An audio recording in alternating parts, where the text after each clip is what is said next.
What's up, everybody? Thank you for following at Big Rich's utility basement makeover. Let's get into this. Heading downstairs, you see the rickety floor. I got a beautiful home, but the basement needs work. You'll notice that these stairs are rickety. They got to be changed. The foundation's coming apart. It's a dark and dreary vibe down here, right? It's just not useful. I have a haunted house, a haunted room down here that I'm just going to demo. I got my kids from my basketball team coming over here, and we're just going to get everything out of here. There's things I want to do with this space. I want to put a freezer down here so I can put my meat down here. I want to put some storage stuff down here, but there's work I got to do first. The exterior is getting water on the inside of the house, so I have to cover and blanket the garden alongside of the house with 6mm plastic tarps. Now, I can't just do that. I got to make that visually appealing too. This was a lot of work, a lot of dust, but now it protected the infrastructure, and I can go inside and I can start chipping away at the interior of the foundation. This sucked. I have to strip it.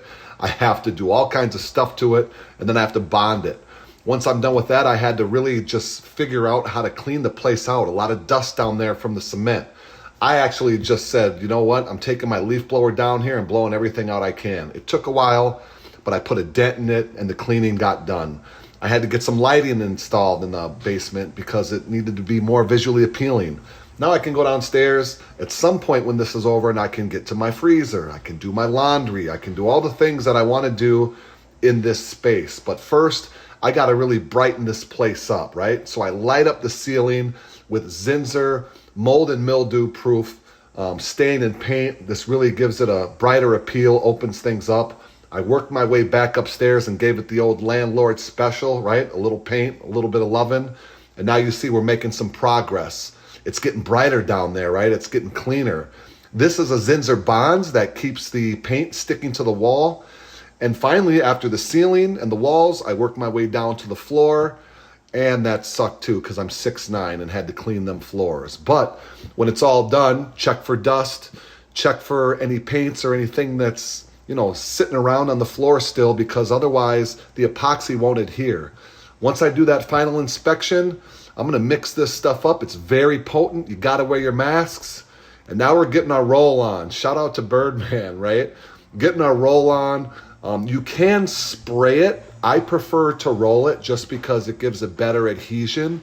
I think it's a higher quality finish than spraying, and it just felt right. And it actually turned out great. So what I did next was buy some industrial shelving. This way I can maximize my space and my storage. The directions were crap, but hey, we got it done. So let's start from scratch where we started before, opening the door to the basement. No more dungeon feel. Gave it the old landlord lover's makeover, right? A little paint. You see the lines are crisp. You see it's clean. Look at that foundation wall.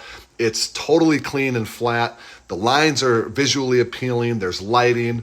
And we did this the right way. We didn't cheat. This isn't some cosmetic makeover. We actually improved the infrastructure of the home. We protected the integrity of the basement. It's dry. There's no moisture.